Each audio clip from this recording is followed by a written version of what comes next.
there's a lot that we can do to make traditionally constructed buildings more energy efficient. What's important before we think about specific measures and materials is to recognise how traditionally constructed buildings deal with moisture and air movement. When we think of traditional construction, so solid stone walls, lime mortar, lime plaster, that sort of thing, what we need to bear in mind is that those walls and those buildings handle moisture in a particular way.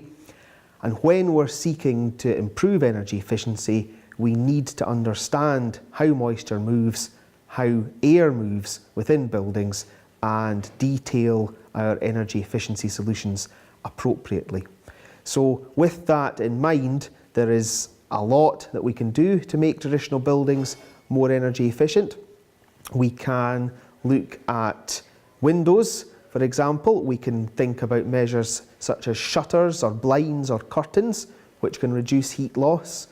We can introduce measures such as draft proofing and secondary glazing, all of which can improve the thermal comfort and thermal performance of a single glazed window. And we can consider putting in double glazed units into existing windows.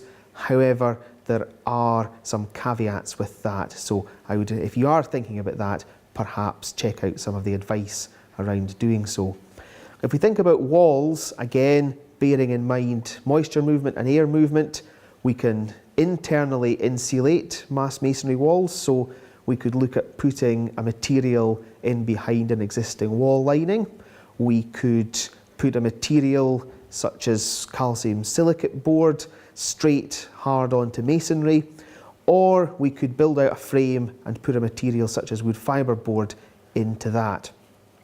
Thinking about other parts of the building, we can insulate in roof spaces and under floors. There's various materials that we can use for that. Again, wood fibre board, hemp fibre board, sheep's wool have all been used successfully in those applications. So there is a lot that we can do to improve the thermal performance of traditional buildings, just always making sure we understand the building, we understand how it works, how it was constructed, and make sure that what we do to improve the thermal performance doesn't adversely affect the rest of the performance of the building.